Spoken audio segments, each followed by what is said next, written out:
दोस्तों, यदि आपके परिवार के पास कोई प्रॉपर्टी है, चाहे वो मकान हो, दुकान हो, खेती की ज़मीन हो, अनाज हो, बैंक बैलेंस हो या अन्य कोई भी चल या अचल संपत्ति, और आप चाहते हैं उसका बंटवारा कराना। आप जानना चाहते हैं कि मैं उसमें अपना हिस्सा कैसे लूँ? क्योंकि कई बार ऐसा होता है कि परिवार में विवाद के कारण किसी व्यक्ति को उसके हिस्से से वंचित रख दिया जाता है या उसको उसका हिस्सा नहीं दिया जाता। तो कैसे कोई भी व्यक्ति अपना हिस्सा पैतृक संपत्ति में मांग सकता है या अपने परिवार की संपत्ति में मांग सकता है? कैसी संपत्ति होती है, किन संपत्तियों का बंटवारा किया जा सकता है, बंटवारे के लिए पहला कदम क्या होना चाहिए, कानूनी तरीके से बंटवारा कैसे होता है और अनाज या खेती का हिस्सा कैसे ले, ये सारी जानकारी आज के वीडियो में आपको देने वाला हूँ। विधिवार्ता के खास एपिसोड में आपका स्वागत है, जहाँ पर आज आपको बताया जाएगा कि कैसे आप अपना हिस्सा मांग सकते हैं। मांग ही नहीं सकते बल्कि उसे कैसे ले सकते हैं। सारी जानकारी आज के वीडियो में आपको देने वाला हूँ। उससे पहले आपसे ये निवेदन है, यदि आप चैनल पर पहली बार आए हैं तो आज ही सब्सक्राइब कर लीजिए ताकि महत्वपूर्ण जानकारी आप तक पहुँच सके। नोटिफिकेशन बेल आइकन को भी प्रेस करें ताकि अगली आने वाली वीडियो की नोटिफिकेशन सबसे पहले आप तक पहुँच सके। दोस्तों, बात करते हैं कि बंटवारा किस संपत्ति का होता है। सबसे पहले ये जानना भी ज़रूरी है कि प्रॉपर्टी कितने प्रकार की होती है। देखिए, ये वीडियो का महत्वपूर्ण विषय नहीं है, लेकिन जो महत्वपूर्ण विषय है उसको समझने के लिए पहले ये जानना आवश्यक है। तो यदि संपत्ति की मैं बात करूँ तो वो दो प्रकार की होती है, एक है अनसेस्टर प्रॉपर्टी और दूसरी है सेल्फ एक्वायर प्रॉपर्टी। जो अनसेस्टर प्रॉपर्टी है उसको पैतृक संपत्ति कहा जाता है। पैतृक संपत्ति यानी जो आपके परिवार की ज़मीन हो, पीढ़ी दर पीढ़ी आपके परिवार में चलती आ रही हो, जो आपके पुरखों की, जो आपके पूर्वज थे उनकी जो पहचान हो, ऐसी प्रॉपर्टी को अनसेस्टर प्रॉपर्टी कहा जाता है। जो आपकी अनसेस्टर प्रॉपर्टी है, चाहे आपकी हो या किसी और की हो, ऐसे व्यक्ति की संपत्ति में किसी भी बच्चे का जन्म लेते ही, जो परिवार में बच्चा जन्म लेता है उसका अधिकार संपत्ति में हो जाता है। जो पैतृक संपत्ति होती है, जो 4 पीढ़ी से चली आ रही है, उसको अनसेस्टर प्रॉपर्टी कहा जाता है। इसी के साथ जो सेल्फ एक्वायर प्रॉपर्टी है, वो ऐसी प्रॉपर्टी को कहते हैं जो व्यक्ति अपनी कमाई से खुद खरीदता है। अपनी मेहनत की कमाई से जो खुद खरीदता है उसको सेल्फ एक्वायर प्रॉपर्टी या स्व अर्जित संपत्ति कहा जाता है। तो जो बंटवारा है वो केवल पैतृक संपत्ति का होता है, जो परिवार की साझा संपत्ति हो, यानी जो सबकी मिलजुल कर के संपत्ति हो, जो उनके नाम इसलिए आई हो क्योंकि वो उस परिवार के वारिश है, उस परिवार के सदस्य है। ऐसी संपत्ति में आप अपना हिस्सा मांग सकते हैं। वहीं जो दूसरी प्रॉपर्टी है, जो सेल्फ एक्वायर प्रॉपर्टी है, ऐसी संपत्ति में आप अपने पिता की ज़मीन भी नहीं मांग सकते, क्योंकि सेल्फ एक्वायर प्रॉपर्टी जिसके नाम होती है, केवल उसका ये हक होता है कि वो उसका क्या करना चाहता है। किसी को ट्रांसफ़र करना चाहता है, बैनामा करना चाहता है, दान में देना चाहता है, गिफ्ट डेड करना चाहता है, वो केवल उसका अधिकार होता है। आप उसमें कोई क्लेम नहीं कर सकते, चाहे वो आपके पिता ही क्यों ना हो। लेकिन जो पैतृक संपत्ति है, आप उसमें अपना हिस्सा मांग सकते हैं। तो जो मकान है, ज़मीन है, अनाज है, सब बंटवारे में शामिल हो सकते हैं। चाहे तो आपके पास कृषि भूमि हो, कोई मकान हो जो आपका जो दाद इलाही मकान है, या फिर पैतृक संपत्ति में वो आता है। आपके जो दादा है, परदादा है, वो सभी उसी घर में रहते हुए आए हैं, तो ऐसे में आप अपना हिस्सा उसमें मांग सकते हैं। वहीं कोई कृषि भूमि हो तो आप उसमें भी अपना हिस्सा मांग सकते हैं। अनाज है, बैंक बैलेंस है, सब चीज़ों में आप अपना हिस्सा मांग सकते हैं, क्योंकि ये सारी चीज़ें बंटवारे में शामिल होती हैं। सब अर्जित का बंटवारा केवल तब होता है जब वसीयत ना की गई हो। जो सेल्फ एक्वायर प्रॉपर्टी है उसका भी बंटवारा होता है, लेकिन जो हिंदू सक्सेशन एक्ट है उसके तहत वो जो संपत्ति है वो परिवार के सदस्यों में बांटी जाती है, यदि उस व्यक्ति ने वसीयत ना लिखी हो जिसके वो संपत्ति नाम थी। यदि आपके पिता की डेथ या आपके दादा की डेथ बिना वसीयत लिखे हो जाती है तो उनकी प्रॉपर्टी का भी बंटवारा होगा, और बंटवारा कानूनी रूप से होना चाहिए। यदि कोई एक वारिस सारी संपत्ति को हड़प लेता है तो उसके खिलाफ केस दर्ज कराया जा सकता है और अपना हिस्सा भी मांगा जा सकता है, लेकिन उनके जीते जी नहीं, या तब नहीं जब उन्होंने वसीयत बना दी हो, क्योंकि ये उनका अधिकार था। और पैतृक संपत्ति में बेटा बेटी का बराबरी का अधिकार होता है और आप जब चाहे अपना हिस्सा मांग सकते हैं। तो ये आपने जाना कि किन संपत्तियों का बंटवारा होता है, किन का नहीं होता है, किस तरीके से सबका अधिकार पैतृक संपत्ति में होता है। इसी के साथ आप दूसरी बात ये जानिए कि बंटवारे के लिए पहला कदम क्या होना चाहिए।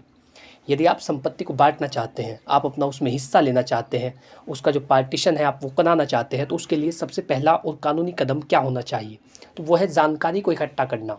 सबसे पहले तो आपको ये जानना होगा कि आपकी संपत्ति कहाँ कहाँ पर स्थित है, उस संपत्ति के दस्तावेज कौन से हैं, किस किस मौजे में संपत्ति स्थित है, कौन कौन सी कृषि भूमि है, ये सारी जानकारी आपको समझनी होगी तभी जाकर के आप अपना हिस्सा उसमें मांग सकते हैं। ये जानिए कि खसरा खतौनी, रजिस्ट्री, दाखिल खारिज किसके नाम पर है। यदि आप उसमें अपना दावा कर रहे हैं, अपना हिस्सा आप मांग रहे हैं, तो आपको ये जानकारी होना ज़रूरी है कि संपत्ति वर्तमान में किसके नाम है, पहले किसके नाम थी, दाखिल खारिज किसके नाम से हुआ, खसरा खतौनी किसके नाम पर है, कितना उनका रकबा है, ये सारी जानकारी आपके पास होनी चाहिए। परिवार में कौन कौन लोग हकदार हैं, वारिसों की सूची भी बनानी होगी।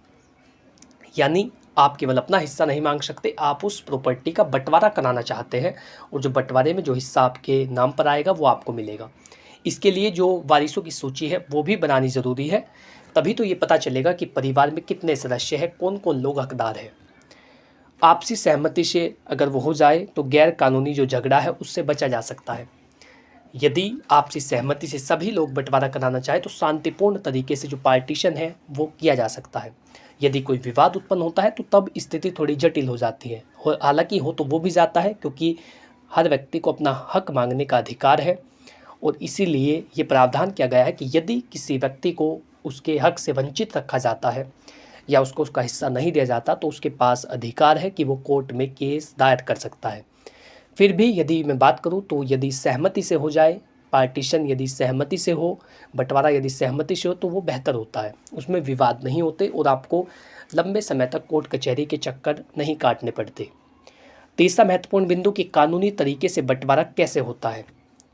देखिए, कानूनी तरीके इसके दो ही तरीके हैं, तो एक तो है आपसी सहमति से बंटवारा और एक है कोर्ट के तहत, कोर्ट के आदेश से बंटवारा। यदि सहमति से हो तो सभी लोग सहमति से एक बाद न्यायालय में आयोजित करेंगे, वो बताएंगे कि हमने साहब इस प्रकार से अपना हिस्सा बांट लिया है, सभी लोग हम सहमत हैं, हम अपने बयान दे रहे हैं, और जो बंटवारा है उसको एक आदेश में बदल दिया जाए जो हमने सहमति से किया है। वहीं एक दूसरा तरीका है, यदि एक व्यक्ति तो ये चाह रहा है कि बंटवारा हो, दूसरा ये चाह रहा है कि बंटवारा ना हो, तो जो व्यक्ति ये चाह रहा है कि बंटवारा हो वो व्यक्ति कोर्ट में केस दायर कर सकता है और उनको प्रतिवादी बना सकता है जो उनको हिस्सा नहीं दे रहे हैं। ऐसे में उन व्यक्तियों को नोटिस जारी होंगे, उनको कोर्ट में बुलाया जाएगा, उनसे सब चीज़ें पूछी जाएगी। अगर सभी सहमत हो तो बंटवारा डीड बना करके रजिस्टर्ड कराया जा सकता है। यानी आप एक डीड बनवा सकते हैं और डीड बनवा करके उस बंटवारे को रजिस्टर्ड कराया जा सकता है, पार्टीशन कराया जा सकता है। उससे भी आप मौके पर काबिज होंगे, जो जो चीज़ें आपकी नाम आनी चाहिए उन पर आपको कब्जा दिला दिया जाएगा। सहमति ना हो तो सिविल कोर्ट में बंटवारे के लिए केस डाला जाता है। जो व्यक्ति चाह रहा है बंटवारा कराना वो केस डालेगा, दूसरे व्यक्ति को अपोजिट पार्टी बनाएगा, प्रतिवादी बनाएगा। कोर्ट फैसला करेगी कि किसको कितना हिस्सा मिलेगा। कोर्ट ये देखेगी कि कौन व्यक्ति कितने हिस्से का हकदार है। परिवार की जो सूची है, जो वारिसों की सूची है, उसके तहत उनके नाम किस प्रकार से उसमें आने चाहिए, कितना हिस्सा कौन से व्यक्ति को मिलना चाहिए, ये कोर्ट तय करती है। अनाज या खेती का हिस्सा कैसे ले, ये महत्वपूर्ण सवाल है। अगर यह संयुक्त रूप से हो तो इसका भी बंटवारा किया जा सकता है, चाहे वो अनाज हो, चाहे वो बैंक बैलेंस हो, चाहे वो ज़मीन हो। जो चीज़ें संयुक्त रूप से परिवार के नाम है, जो पैतृक संपत्ति है, उन सभी को बंटवारे में शामिल किया जा सकता है। खेतों को नापजोक करके बराबर हिस्सों में बांटा जा सकता है। अनाज का बंटवारा वार्षिक उपज के हिसाब से होता है। इसी के साथ कोर्ट ये भी तय कर सकती है कि किस हिस्से में कौन सी ज़मीन मिले, यानी किस व्यक्ति को कौन सा हिस्सा दिया जाए, किस हिस्से पर उसको काबिज किया जाए। इस प्रकार से आप बंटवारा करा सकते हैं। बेहतर होगा कि आप सहमति से पहले परिवार के बीच सहमति बनाने का प्रयास करें। यदि वो लोग सहमत ना हो तो आप खुद एक पार्टीशन सूट न्यायालय में डाल सकते हैं। सिविल कोर्ट में आप एक बंटवारे के लिए वाद आयोजित कर सकते हैं। यदि आप बंटवारे के लिए केस दायर करेंगे तो दूसरी पार्टी को नोटिस जारी होंगे, उनको कोर्ट में बुलाया जाएगा, सारी संपत्ति के दस्तावेज इकट्ठा होंगे, सभी को नोटिस जारी होंगे, सभी से जो बयान है उनके लिए जाएंगे और फिर कोर्ट का फैसला होगा।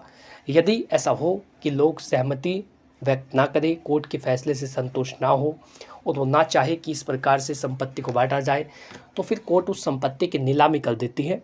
उसकी नीलामी के बाद जो रकम आती है उसको वारिसों में बांट दिया जाता है, जो भी उनका हक होता है, जितना भी हिस्सा उन्हें मिलना चाहिए। तो ये बंटवारा कराने का एक कानूनी तरीका होता है। और इस वीडियो में आपने जाना कि आप अनाज, मकान, दुकान, ज़मीन, जायदाद, इन सब में अपना हिस्सा कैसे ले सकते हैं। यदि ये जानकारी आपको अच्छी लगी है तो वीडियो को लाइक करें और चैनल को सब्सक्राइब कर लें ताकि इसी प्रकार की महत्वपूर्ण वीडियो आप तक पहुंच सके। यदि आपका इससे संबंधित कोई सवाल हो तो नीचे कमेंट बॉक्स में लिखिए। यदि आप चाहते हो किसी अन्य विषय पर वीडियो बनाया जाए तो उसके लिए भी आप हमें अवगत करा सकते हैं। Thank you for watching this video. अपना कीमती समय देने के लिए धन्यवाद।